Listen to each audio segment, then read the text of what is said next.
The one complaint was not about the teaching, strangely enough, but was that they couldn't hear the comments from the students because they said they sounded interesting, but the mic wasn't picking them up. So if you are talking, you can speak up, and we'll probably try to repeat them, so that history and posterity will test your words for eternity. This was an appeal from far distant rural Ohio, saying they want to hear your voices, so speak up. Okay, before we start, actually, well, so we want to talk today about literacy, about, so to speak, the demand side of the information equation. We've been talking about the other side, the production of information in the form of science, in the form of newspapers, in the form of political discussion, in the form of all of the new kinds of information that are being generated. Now we want to talk about literacy, which is the creation of a public that can absorb it. And we'll focus on the 19th century, but we'll actually start a little earlier and come up in a sense to modern times. Before before Paul goes on, Paul goes over the midterm. I said there'll be a puzzler. Today's puzzler. Anybody who did the reading? What was the significance of Freedom's Journal, first published in New York in 1827? Your name is Adam. First African American newspaper. Give Adam a bumper sticker. Proud parents of IS 103 teaser winner. Your folks will be all the money they spent. Thank God it worked out. All right, I actually had a backup because I wasn't sure if anybody get it. We'll do this too. I need both answers together. I'm going to tell you whether the first one's right until I get to the second one. Who said he would prefer newspapers without a government to government without newspapers? That's the first thing. And who said the man who never looks at a newspaper is better informed than he who reads it? Need both answers. For which? For both. Okay. All right. Good answer. Hand him we put it on your refrigerator. Did you win last time? Oh, no. Give it back. Give it back. I don't, they consume a lot of ink. Well, you give your parents. It says proud parents. So, next time you'll be on your toes and opposite. It was Thomas Jefferson, I say. Flip-flop. Paul, do you want to say something about the essay before we? Well, so you have, okay, so you can submit a paper instead of a midterm. It's a 2,000-word essay in response to some questions, one of several questions, which we'll give you. Today we'll give you those questions. You have to let us know within a week of today, by next Thursday, what your, which one you propose to write on. And we want a paragraph on them, don't we, at that point? Yeah, we want a paragraph. Do we want sources from? Last year we wanted sources. And some sources. Some print, some articles or scholar books or whatever. So I'm going to argue that such and such, here are 2 articles, here are 3 books, here a paragraph. We will let you know within 2 days if it's okay with us to do that. So we don't want you wasting your time on the essay. We want you doing an essay. We want you to do a good one. The paper's due at 9 a.m. On the day of the exam, half an hour before the midterm. If it isn't then just come in and take the midterm. So no, we don't accept them after the midterm. But if you start to do the essay and it's too confusing, it's too much material, or the hell with it, or I got what to do, drop it, come in and do the midterm. The questions. I'll just go over them quickly because you'll be able to read them. The first is from that, based on that passage from Tim Lanning's book about the 18th century that I used a couple of times, that many of the cultural phenomena of the modern world derive from the 18th century, the periodical, the newspaper, the novel, the journalist, the critic, the public library, the concert, etc. I added a few, and I think I'll add those in the encyclopedia, the dictionary, the museum. It was then that public opinion came to be recognized. Take one example from this list, or from some other development we talked about, discuss how it came about, discuss the technologies, people, places, and social institutions, and argue what significance it has for the future, for the history of information. In particular, in what degree can we give a deterministic account of it? In what degree does it have to be explained by social considerations with technology playing a role, and so on. The second and third questions. Pick one technology, use it to support either Heilbronner's or Williams' arguments about determinism, which would we. And be sure to include the arguments about that technology that are additional sources that aren't on the. You can use it, obviously, things on the class reading list, but we want additional sources that aren't on the class reading list. And third, assume that Phaedrus came to Socrates not with a scroll, but a printed book. Write the ensuing dialogue as Socrates contemplates the effect of printing the printing press in society. It's the riskiest, it's also going to be most fun to do. But again, we want an outline or some indication of what you're going to do, so you know, way off. Okay, literacy. Mass communication in the newspaper, though I had it down for today, and it was in the reading. We're actually going to get to it next Thursday. Paul's going to do IP on Tuesday, and then we'll come back to this on Thursday. So the system we really won't be talking much about today, but we'll cover it on a week from now. The interesting thing about literacy, do you have a question? Say it a third time, I'm sorry. Yeah. Well, we need an indication you know where you're going. So the interesting thing about literacy is, I'm sorry, were there any other questions on the paper, on the essay? Email us if you do, or Blake if you do have questions. The interesting thing about literacy is that it's always assigned, in modern times, a crucial social importance. But the importance it's assigned can go in one of several ways, often completely antithetical one to the other. People assign to literacy a power to do different things which are in conflict, and we'll talk about that today. I want to talk about how it is that literacy became this social good, this word that's like community. It's one of these words that can only denote good things. It's one of those topics that's ideal for presidents' wives to take on, because who could be against literacy? A bit about the institutions of literacy that emerged in this period, particularly schools and particularly libraries, and then a word about the future of literacy, in which Paul and I have been almost inadvertently involved. Where are we? We finally burst out of the 18th century. Hello, modern world. We're in a world in which technology will again be playing a role, although we won't be talking much about it today. And we're also in the world in which people, for the first time, are actually talking about information as information. They're using that word, and it comes to assume, by the middle of the 19th century, a social, a civic importance in modern life, as it does today. Some might argue, among them, that actually the information age begins around 1840 because of that. What do we mean by literacy? What exactly does it mean?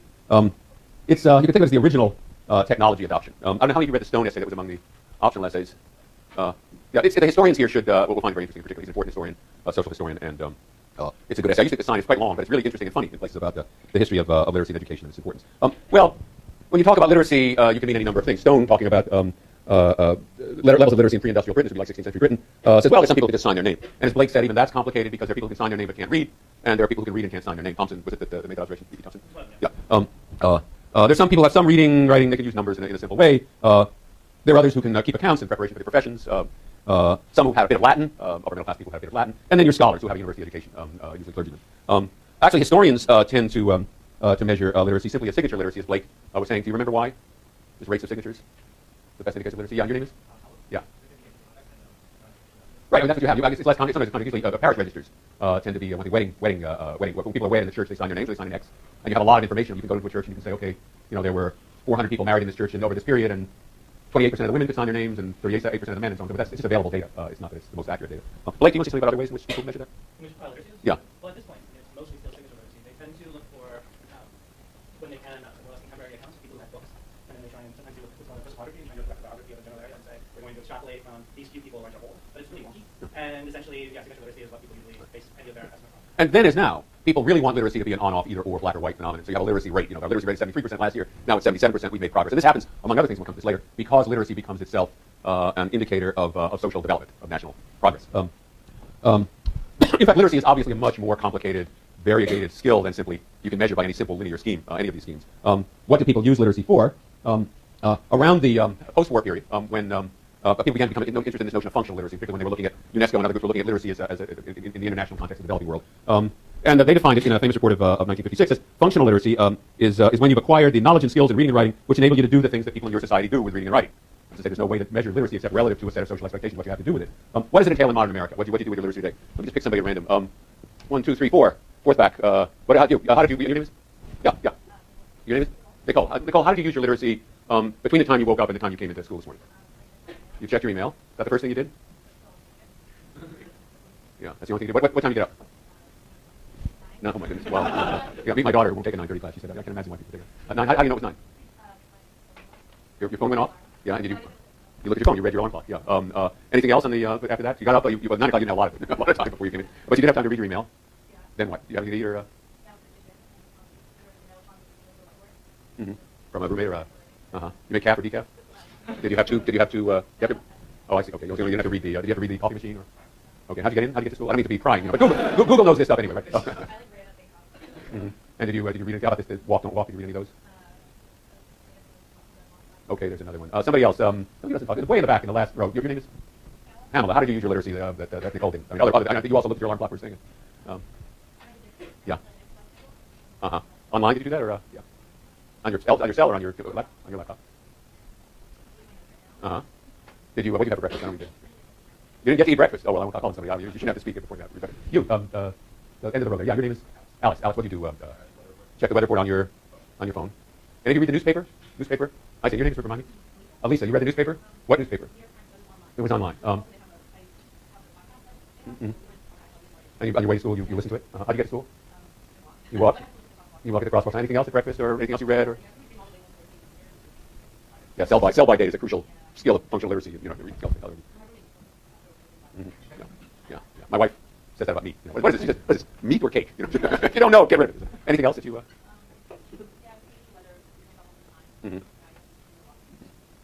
Right. And your name is? Kate.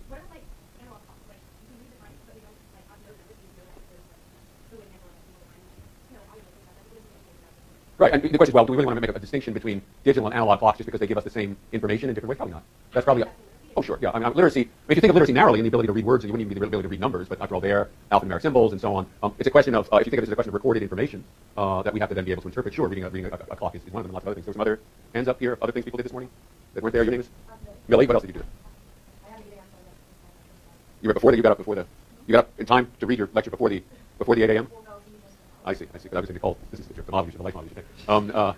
So you read the lecture in class, but before you got to class, anybody else use your literacy in any other way? And your name is? Allison. Right? Yeah. Did you read HC on the styles just to make sure? Yeah, that's an important one. Yeah. Your name is? Yeah.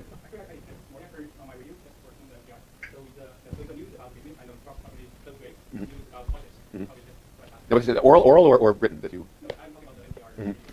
you're listening. I don't know if we call that literacy. I mean, if you're listening is, but you do. Did you have to bring it up on your dial, or is it already set to 88.5 or 91.7? Or? No, I just the perspective the way they kind of we the time. Somebody else with some other hands up? Yeah, you're good. Angelica, I will by the end of this semester know 4 names. I'm sure. I got up really early and I did reading class at Mm-hmm. Any read any T-shirts on the way? I'm just looking here. There's a lot of reading material. Just basing me on the T-shirts and the. You do a lot of things with literacy. Is the point in the course of your life, and to be a functionally literate member of modern Northern California educated society, you have to know how to do a lot of things. You have to. I didn't ask anybody come in on the BART. No, on the bus. Anybody took the bus? You had to, was there more than one bus at that station at the stop? So you didn't have to read to see if it was the right bus. Did you? How you pay with a ticket or cash or? Okay, showed your ID. Okay. Anybody else come in on the bus or have to use a ticket or BART ticket or how much money do I have left on my BART ticket? So on that. You can think of all. I mean, if you start to think about it all the time. Anybody have to get gas on the way in? Had to read the gas pump. Yeah, you read the gas pump and right, regular versus whatever. Punch in your zip code because they won't let you do it without. Is this the right card? Which card is this? I don't know if this is the right card. You're using literacy. How many gallons did I take? Oh my God! When the number comes in, I said, oh my God, I'm 40% Right. That was, your cell phone. This one on the lower right. Anybody do that? This is a large paper document that some people read at breakfast. And your name is Billy. The actual newspaper, New York Times. San Francisco Chronicle? Wow, okay. All right. I ask that every year. Sometimes one or two. You will learn before the end of the most crucial thing you will learn in this course is how to fold a newspaper. You think you know, you don't. You will learn that later in the semester. Words not dropping. Any of you take any pills this morning? Did you have more than one set of pills there? Did you have to read which bottle it was? I see. But when you got it at the whatever, I mean, we all have that experience. With this, make you sleep. But one pill makes you larger, one pill makes you smaller. The one the mother gives you. So yeah, that's another kind of very crucial literacy skill. Anybody buy breakfast, coffee, anything on the way? I imagine a number of you. Your name is Emar. You bought what'd you buy this morning? And where'd you do that? And you walked up at the counter and asked for it, or was it? Scanned the menu looking for it. Mm-hmm. I was unable to find the data I was looking for it. But then the waiter for the restaurant showed me. And how'd you pay for it? With a credit card. You look at the credit card. Anybody pay with cash for something they bought this morning? How did you pay for it? I paid with How'd you know it was a 10 and not a 5? Yeah. Okay. We could go on. But you can see how pervasive this is. Anybody get a ticket on your windshield? That's an important thing. And so on. I don't know if I covered everything. Yeah. Anybody? If you also read your gas. I'm sorry. Your name is the one who got gas. You're sitting here looking at your blue machines. Okay. Your name is. Tell me your name. Liz. You also read your gas gauge. I take it. Yeah. I mean, otherwise you wouldn't have. Yeah. And we could go on with other things. I mean, you probably read bumper stickers. You were driving in, particularly this morning. I was on the bridge. At 4 miles an hour. I got to read a lot of bumper stickers. Check my stock accounts and so on and so forth. You have to be able to know how to read various kinds of graphics, bar graphs and line graphs and the sorts of things you see in the newspaper. Probably some of you read those if you were reading a newspaper online. The hoardings or the posters. That, as you walk down this corridor, there's all these things. Learn Bollywood dance and some of all these things I always want to do when I come down to this way to work. Giving you information again that you have to read. We talked about that. How that form of that epigraphic writing is something we tend to discount, but it's actually very important in our lives. Billboards. Anybody get money at an ATM this morning? Okay, and you had to do that and to read the thing and your account. So that's another kind of literacy. Forms, your tax forms, and all of the forms you have to do when you register. So everything in the world involves sending in forms. And highway signs and so on. If a highly literate late Victorian figure like Matthew Arnold or Henry James or George Meredith were suddenly to wake up like in one of those science fiction movies and find himself in the faculty club over here at UC Berkeley about to get a lecture, he would be counted functionally illiterate. Yeah, he can read and write essays and poems and novels and so on and so forth in the newspaper, but I mean he can't read these things. So in that sense, functional literacy, where functional here means not, let me just stress this, people often use functional literacy to mean functionally literate, you see that used, or functionally illiterate, you see that used to mean virtually illiterate. It doesn't. It means not literate in the way required to function in this society. There are a lot of people who aren't literate for one reason or another. Some of them had learning disabilities that, particularly before recent times, made them considered dumb, so they hid them, so they actually never learned to write others. I mean, there are a fair number of people in America who are not literate, and of those, a very large percentage are smart enough to fake it, to faking literate. Michael, you had.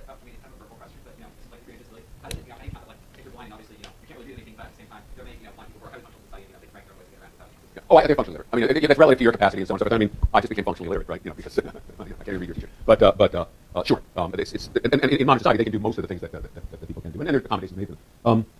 People do fake literacy, and it's very interesting to ask how one might do it. You're in San Francisco. You're not literate, but you have a job actually in which people assume you're literate, and you're hungry. It's evening. You're walking down Market Street. You're not from San Francisco. Let's say you're there. You walk into a diner. How do you know it's a diner? You sit down. The waiter comes over and puts a menu in front of you. What do you do? I'm sorry? You could order a burger, yeah. That's one thing, yeah. And your name is, again, Lisa, I will, okay, the third time I will remember, yeah. What do you suggest? Yeah, that's what's good today. What looks good today, yeah. My wife always says that even though she is literate. She says, well, no, you'll tell you. Your name is Sylvia.